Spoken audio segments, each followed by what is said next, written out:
popote ambapo ulipo asubuhi ya leo, na kusalimia katika jina la Yesu Kristo.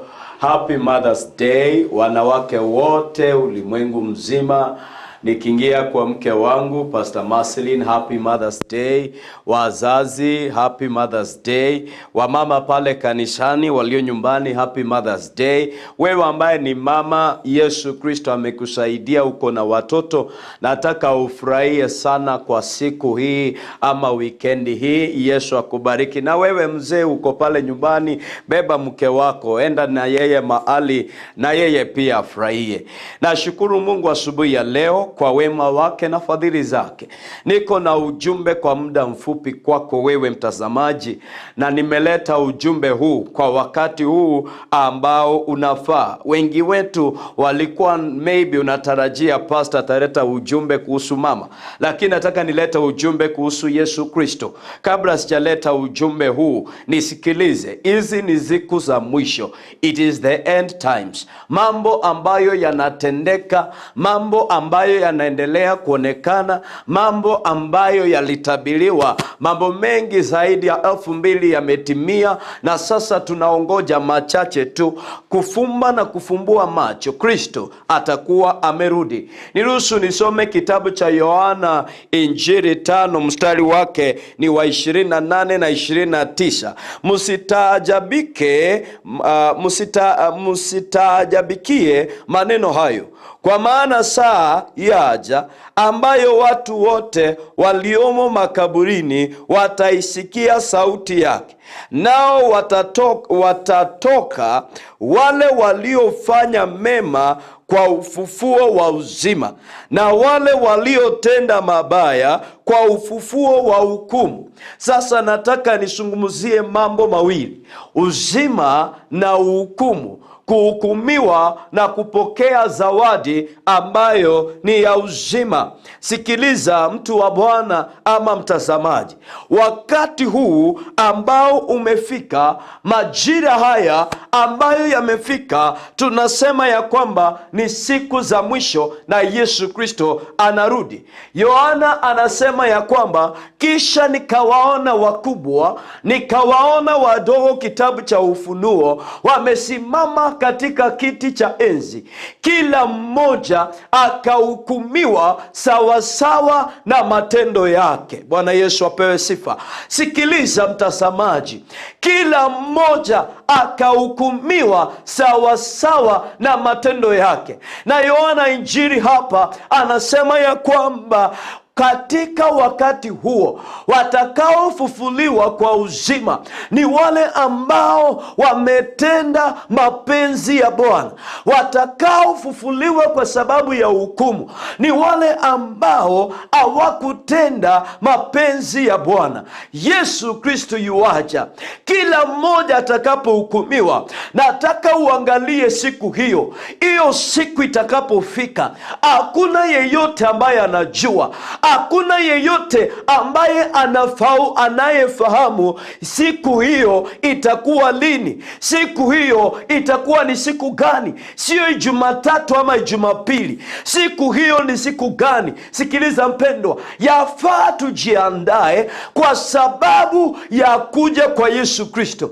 Sikiliza watu wa Bwana, neno la Bwana linasema ya kwamba msitaajabie maneno hayo, lakini watakaofufuliwa watafufuliwa katika ufufuo wa uzima, na wengine watafufuliwa katika ufufuo wa hukumu. Nisikilize mtu wa Bwana, siku ya aja na siku imekaribia, na wakati umekaribia. Kila mmoja atahukumiwa, kila mmoja atapanga foleni mbele ya kiti cha enzi na kuhukumiwa sawa sawa na matendo yake. Akuwe mama, akuwe mzee, akuwe mtoto, akuwe mchungaji, akuwe mtu yeyote ile, ipo siku hiyo ambaye atahukumiwa.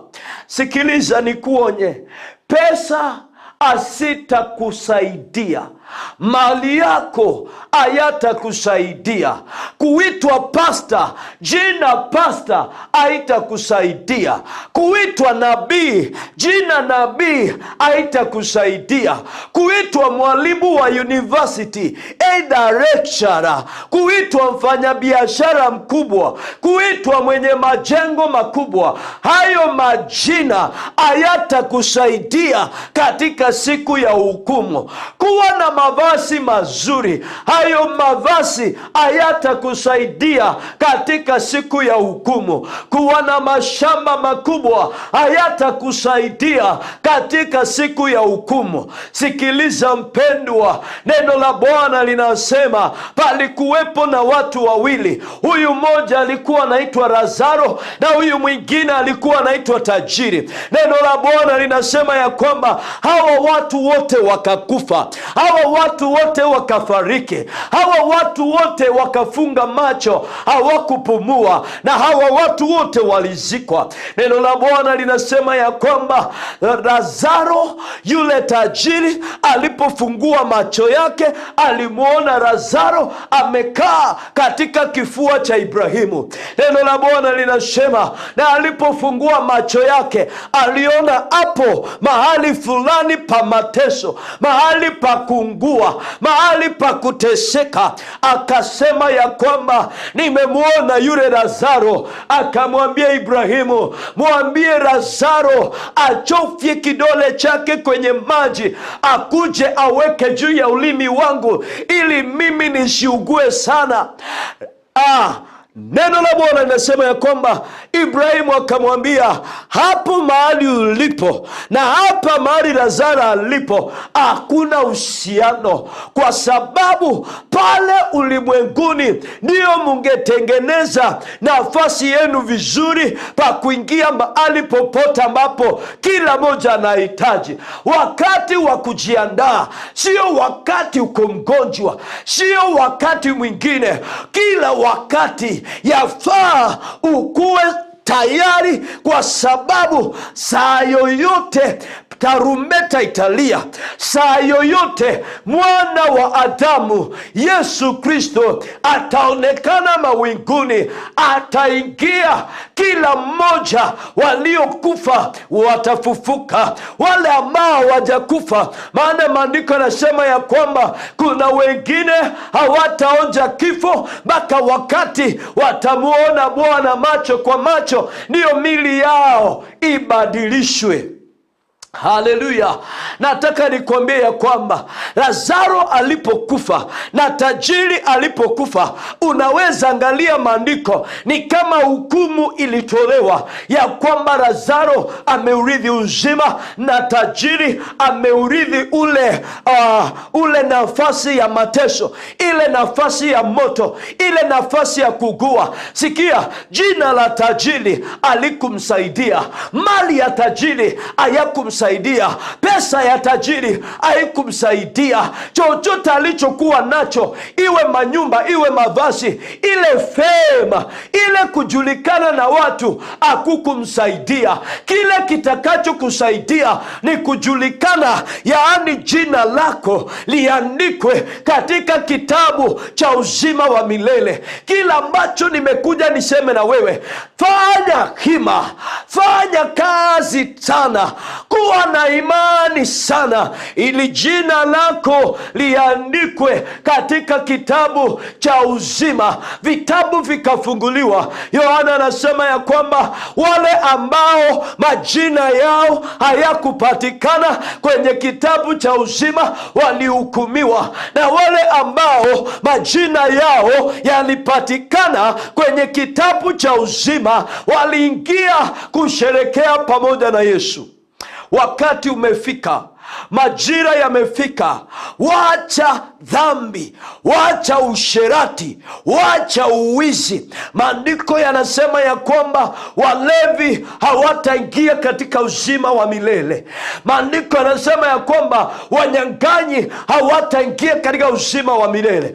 Neno la Bwana linasema wale wadanganyifu kosaba ngainereria hawataingia katika ufalme wa Mungu. Wewe sikia, wewe ambaye ni mchawi, wewe ambaye ni mdanganyifu, wewe ambaye ni msherati, wewe ambaye ni mwizi, wewe ambaye unatukanana, wewe ambaye umejaa na wivu, uzima wa milele sio wa watu walio namna kama hiyo. Wengine wetu sikia, tulikuwa wabaya, tulikuwa washerati, tulikuwa wezi, lakini Yesu akatuokoa. Tuliposikia injili hii ya kwamba uzima wa milele sio wa washerati, uzima wa milele sio wa watu ambao ni wezi, uzima wa milele sio wa watu ambao ni wadanganyifu, neno hilo likaingia, neno hilo likanibadilisha, neno hilo likanichonga, neno hilo likaniosha. Nikajua ya kwamba kuna ufalme, na huo ufalme ndio nimekuletea hapa. Maandiko inasema ya kwamba wakati Yesu Kristo alifufuka, walikutana na wanafunzi wake Yerusalemu. Kwa muda mfupi akanena pamoja nao, kisha akabebwa na mawingu akachukuliwa. Neno la Bwana linasema na watu wakaonekana, wakawauliza wanafunzi, mnaangalia nini kwenda mbinguni? Huyu ambaye amechukuliwa na mawingu, hivyo ndivyo atakavyorudi. Yesu anarudi, Yesu anarejea. Sio kuwa mchungaji ndio uingie katika ufalme wa Mungu. Neno la Bwana linasema Mathayo wakaenda mbele zake, wakamwambia, unajua nini Yesu? Tulipekemea mapepo kwa jina lako. Unajua nini Yesu? Mimi nilikuwa ni askofu. Unajua nini Yesu? Mimi nilikuwa ni mchungaji. Unajua nini Yesu? Niliponya watu kwa jina lako. Unajua nini Yesu? Nilifanya maajabu na miujiza kwa jina lako. Unajua nini Yesu? Nilipokuwa ulimwenguni viwete walitembea kwa jina lako. Neno la Bwana linasema ya kwamba, wachungaji sikia hili, na Yesu akawaambia, ondokeni hapa, siwajui nyinyi ni watenda maovu. Sehemu yenu sio ufalme wa Mungu, sehemu yenu ni tanuru ya moto. Hao watu wakaambiwa, hao wachungaji wakafukuzwa, hao masikofu wakafukuzwa, au mareverend wakafukuzwa. Sikia, kukuwa mchungaji haujapewa opportunity kuingia katika ufalme wa Mungu. Kukuwa nabii sio opportunity ya kuingia katika ufalme wa Mungu. Kuwa mchungaji na nabii, kuwa nabii na mfanya kazi ya Bwana, hiyo ni kibali tu, hicho ni kipawa tu. Maana ulimwenguni hapa kuna watu wamepewa vipawa, kuwa mwingine ni mfanya biashara, mwingine ni mkulima, mwingine ni mwalimu, mwingine anafanya kazi tofauti. Hizo vipawa hazitatusaidia. Kitakacho kutusaidia ni matendo yetu, kumfuata Kristo, kuenenda kama Yesu anasema ya kwamba kuweni watakatifu kama mimi nilivyo mtakatifu. Mtazamaji, nisikilize vizuri. Wakati wa mwisho umefika. Yesu Kristo anarejea. Yesu Kristo anarudi. Wacha hiyo dhambi yote, wacha hiyo mipango ya kando, wacha uwizi, wacha usherati. Ni heri ukamwombe Bwana, umwambie Bwana, mambo haya yananitesa. Umwambie Bwana, tamaa ya mwili inanitesa. Umwambie Bwana, nisaidie, ing'oe ndani yangu, itoe ndani yangu. A time has come. Wakati umefika. Watu wa Bwana jua, majira yamewadia. Watu wa Bwana jua, wakati umefika. Neno la Bwana linasema wakati wa mwisho, siku za mwisho mutazijua. Ishara ndio hizi, ya kwamba watoto watawageuka wazazi wao, ya kwamba mama atageuka mume wake, ya kwamba mume atageuka mke wake na atamuua. Sikiliza mpendwa, wakati wa mwisho watoto vijana watageuka wazazi wao. Watawaua kwa sababu ya mashamba, watawaua kwa sababu ya mali, watawaua kwa sababu ya pesa. Sikiliza mpendwa, wakati wa mwisho utakapofika, kuna mambo yatatokea. Kuna magonjwa yametokea, mengine hayana tiba. Magonjwa madogo yanaleta shida. Hiyo ndiyo ishara za siku za mwisho. Wengine watakuja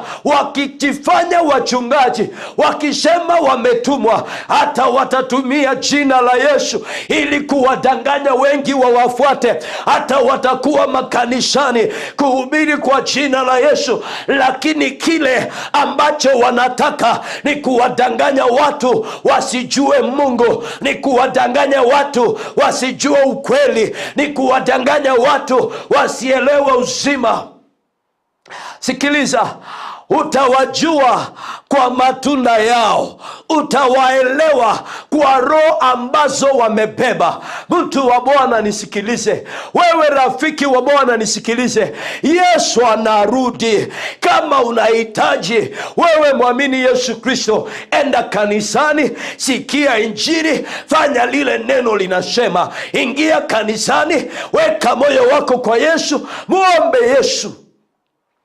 Kuingia kanisani, kuna watu walikuwa kanisani lakini hawakuingia katika ufalme wa Mungu. Yenda ikawa tajiri alikuwa anaenda kanisani, tajiri alikuwa anatoa sadaka, tajiri alikuwa anatoa dhabihu, tajiri alikuwa anatoa fungo, lakini angalia mahali alimalizia. Waweza kuwa unaenda kanisani, waweza kuwa unatoa dhabihu, waweza kuwa unahubiri, waweza kuwa unaona maono, waweza kuwa unaota ndoto na mambo yanatendeka, lakini je, wacha nikuulize swali, utaingia mbinguni? Jina lako limeandikwa kwenye kitabu cha uzima. Matendo yako ni gani? Yale unayotenda ni gani? Kila wakati unapopigiwa simu unasema niko hapa ninakuja, unadanganya. Unapopigiwa simu unasema nakuwekea pesa sahi. Unapoulizwa unafanya nini, unasema sijafanya kitu. Mambo kama hayo, matendo kama hayo yatakufanya usiingie kwenye ufalme wa Mungu. Yesu anarudi. Jesus is coming. It is not about your title. It is not about preaching with miracles. It is not about you are a teacher. It is not about your wealth. It is not about your fame. It is not about your money. It is not about the way you wear. It is all about your deeds. Ni juu ya matendo yako. Yesu anakuonya asubuhi ya leo, acha njia zako mbaya, acha matendo yako mabaya, acha mambo yako mabaya, acha kazi yako mbaya. Sikia mpendwa, wakati wa mwisho umefika. Kama ni ishara umezaa siona, wamama wananyonga waume wao, waume wanaua wake wao, watoto wanaua wazazi wao, wazazi wanaua watoto wao. Unahitaji tena ishara gani? Unahitaji tena injili gani? Unahitaji tena maombi gani? Sikia, maombi hayatakupa uzima. Kitakachokupa uzima ni Yesu upeke yake. Neno la Bwana linasema, Yesu akawaambia katika Yohana, mimi ndimi njia, mimi ndimi ukweli, na mimi ndimi uzima. Mtu haji kwa Baba ila kupitia kutoka kwa Yesu Kristo. Hakuna mlango mwingine. Mlango ni Yesu Kristo.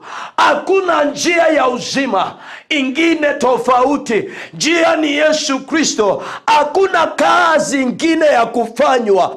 Hakuna mapendeleo. Sikia mpendwa, wakati umekufa, wakati wa kufufuliwa, utaingia kwa hukumu. Kuna wengine ambao watalala wakiwa ndani ya Yesu Kristo. Watu hao wanapofufuliwa wanaingia katika uzima wa milele. Kile nimekuletea wewe, chagua kuanzia leo. Nataka uelewe Yesu peke yake ndiye njia, Yesu peke yake ndiye uzima, Yesu peke yake ndiye kweli, na ameketi katika mkono wa ushindi wa kuume wa Baba na anatawala. Sikia, Yesu anatawala. Yesu anatawala. Sio mafuta ya upako yatakayo kufanya uingie katika uzima wa milele. Atakaye kuambia ninakupaka na mafuta matakatifu ili uingie katika uzima wa milele, mtu kama huyo anakudanganya. Atakaye kuambia nitakuombea usiku na mchana ili uingie katika uzima wa milele, mtu kama huyo anakudanganya. Atakaye kuambia kanisa langu ndilo kanisa pekee linachukua watu mbinguni, watu kama hao wanadanganya. Hakuna kanisa inayochukua watu mbinguni. Kanisa linalohubiri Yesu, kanisa linalomfuata Yesu, kanisa linakuelekeza umfahamu Yesu. Kanisa majengo hayaingii mbinguni. Kanisa ni kama mwili wako, maana Yesu Kristo atakaporudi hilo kanisa litabaki. Kile kitakapoenda ni nafsi yako, maana huu mwili utabaki kwa udongo. Sikia mpendwa, neno la Bwana linanipa historia juu ya mji wa Sodoma na Gomora. Wakati Bwana aliingia kuharibu mji huo, walikuwepo matajiri, palikuwepo na majengo, palikuwepo na kanisa. Lakini malaika alipoingia alimwambia Lot, toka hapa, maana huu mji unaharibika, beba watu wa kwako. Sikia mpendwa, mji ulipoharibika, Lot hakubeba mali, Lot hakubeba pesa, Lot hakubeba nyumba, hakubeba ile biashara yake. Alitoka upesi, maana maandiko yanasema malaika walimwambia toka upesi. Na mimi nakwambia, achana dhambi upesi, achana usherati upesi, maana mambo hayo utakapopepana nayo hayata kuchukua mahali popote. Mlango wa kuingia mbinguni hautaingia na mke wako, utaingia peke yako. Hautaingia na watoto wako, utaingia peke yako. Ile siku ya hukumu mpendwa, mke wako hata kama ni mchungaji, mume wako hata kama ni mchungaji, hawezi simama aseme ya kwamba hawa ni watoto wangu. Wadogo na wakubwa, wazee na vijana, kila mmoja individual judgment, kila mmoja atahukumiwa peke yake, sio na baba. Kama mimi nikiwa mchungaji siwezi hukumiwa nimwambie Yesu, huyu ni mke wangu, huyu ni mtoto wangu, huyu ni mchukuu wangu. Hapana, nitahukumiwa peke yangu, nitahukumiwa peke yangu. Matendo yangu yatanifuata niliyokuwa ninatenda nikiwa hai. Chochote ambacho nimefanya kitahesabiwa. Nitatoa hesabu ya kila kitu ambacho nimefanya. Hata maneno ninayoyahubiri yanahesabika. Kile ninachotenda kinahesabika. Haleluya. Mtu wa Bwana, sikia, Yesu anakuita. Yesu anahitaji afurahishwi na mwenye dhambi kukufa kwenye dhambi. Yesu afurahishwi na msherati kufa kwenye usherati. Yesu afurahishwi na mwizi ufe kwenye wezi. Sikia mtu wa Bwana, nimekuja asubuhi ya leo katika runinga yako hapa nikuambie ya kwamba wakati wa Bwana umekaribia. Wakati wa Yesu umekaribia. Majira ya Yesu yamekaribia. Haleluya. pia itakuwa ni furaha kwa wale waliompokea, kwa wale watakao kutana na Yesu kwenye mawingu. A very great day, a very tremendous day. Hiyo siku tunaiongojea mama, hiyo siku tunaiongojea mzee, hiyo siku tunaiongojea kijana. Siku imekaribia, wakati umekaribia, majira yamekaribia, mambo yametendeka. A time for God. Listen my brother, it is the time for you to change. Ni wakati wako ubadilike. Wachana hizo njia mbaya. Tiga nobo unereria, tiga nobo nyaka, tiga libero, tigenda mwamu, tigobo ibi, tigobo rogi, tiga kunereria.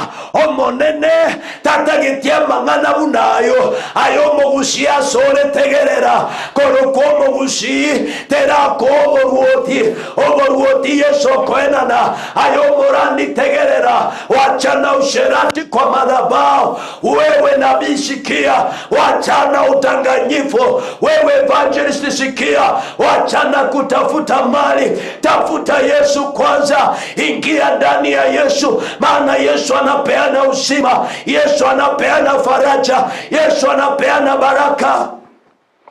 Kuna watu wengi wanapotea kwa sababu ya injili potofu. Kuna watu wengi wanaamini ya kwamba nikitoa sadaka nitaingia mbinguni. Kuna watu wengi wanaamini ya kwamba pastor akinipa upako nitaingia mbinguni. Hapana, kuna watu wengi wanasema ya kwamba mimi ni wa dini fulani. Dini haina mbingu, kanisa halina mbingu. Aliye na mbingu anaitwa Yesu Kristo. Aliye na mbingu anaitwa Yesu Kristo. Yesu ndiye njia, Yesu ndiye ukweli, Yesu ndiye uzima. Sikia mpendwa, wakati umefika. Majira ya mwisho ndio haya, wakati wa mwisho ndio haya. Badilisha njia zako, badilisha mienendo yako, mkubali Yesu Kristo. Kanisa madini yako haina mahali pa kukuchukua. Wewe mwenyewe utafanya uamuzi uingie katika uzima. Wewe mwenyewe utafanya uamuzi ukamuone Yesu. Wewe mwenyewe ukiamua leo utaona uzima, utapokea uzima. Yesu ndiye uzima, Yesu ndiye taa, Yesu ndiye nyota, Yesu ndiye ukweli, Yesu ni pekee. Hiyo injili, hakuna injili ingine kama sio hii ya kukuambia wachana mambo hayo, utahukumiwa. Yesu anarejea. Jesus is coming. Jesus is coming. Jesus is coming. Yesu anarudi. Jiandae mama, jiandae mzee, jiandae kijana, jiandae mtoto. Mali haya ambayo nayaona, hayo mashamba utayaacha, hizo pesa zitaachwa, hayo mali yataachwa, hizo magari zitabaki. Jina lako halina maana tena, maana kila mmoja atasimama imara. Awe raisi, atasimama kwa kiti cha hukumu, awe mchungaji kama mimi. Hiyo siku sitajulikana tena, matendo yangu yatanijulisha nilikuwa ninafanya nini. Unafanya nini mama? Unafanya nini mzee? Unafanya nini kijana? Unafanya nini mtoto? Yesu anakuja, Yesu anarejea. Unayenisikiliza, sikia, kumpokea Yesu sio kazi mrefu. Neno la Bwana linasema ni kukiri kwa mdomo wako na uamini ndani ya moyo wako ya kwamba Yesu alifufuliwa kutoka kwa wafu, akateswa msalabani kwa sababu yetu. Umeokoka. Wokovu ni kitu cha dhamana. Yohana alipoanza injili aliwaambia watu tubuni. Yesu alipoingia Yohana 4 akawaambia watu tubuni. Matendo ya Mitume 2:38 Petero akawaambia watu wa Yerusalemu na makabila yote, tubuni na mpatizwe kwa jina la Yesu, sio kwa jina la kanisa. Yesu ndiye ako na kila kitu. Na mimi nimekuja hapa kukwambia repent your sins. Turn from your wicked ways. Turn from your crooked ways. Turn from your evil ways, because Jesus is coming. Unayenisikiliza mahali popote ulipo, nataka niombe na wewe uanze njia ya uzima. Wewe umeishi katika njia za usherati. Wewe umeishi kuwatesa wanawake wa wenyewe. Wewe umeishi kuwatesa wanaume wa wenyewe. Wewe umeishi kwa njia za uchawi. Wewe umeishi kwa njia za uongo. Ayokora mugako, ayohangeta abana bao, ayokore bintu bitariko mugokyo monene, ayomenyeta sechinchera chitaro chikaini chingia. Chenchia ojoka momanye Yesu, morangerie Yesu, asengecho chinga kiechi nechio moelio nechimbe. Nataka nifanye ombi fupi kabisa. Mahali popote ulipo, unanitazama, umeniona, umenisikiliza, inua mkono wako wa kuume juu. Hapo unaonekana, Bwana anakuona. Amini ndani ya moyo wako. Na katika maombi haya ya toba, wewe ambaye ni mgonjwa unapokea uponyaji. Wewe uliye na shida unapompokea Yesu, akiingia shida sinaisha. Wewe ambaye umeteswa na wachawi, unapoomba ombi hili pamoja nami, wachawi wanahama, Yesu anachukua nafasi. Wewe ambaye uko na ugonjwa wowote ule, Yesu anapoingia, hayo magonjwa yanatoka. Yesu anaanza maisha mapya na wewe. Upo tayari? Sikiliza, ili watu mkono wako. Omba ombi hili pamoja nami. Sema, Bwana Yesu, asubuhi ya leo nimesikia neno lako. Nimesikia ujumbe huu. Kuanzia leo nimekataa shetani na kazi yake na mizigo yake. Nimekubali Yesu. Nimekubali Yesu uwe Mwokozi wa maisha yangu. Andika jina langu kwenye kitabu cha uzima. Ulivute jina langu kutoka kitabu cha mauti. Kuanzia leo nimekupokea Yesu. Nimeingia katika familia ya wokovu, familia ya Yesu. Jina langu limetajwa kwenye magonjwa ya kila aina.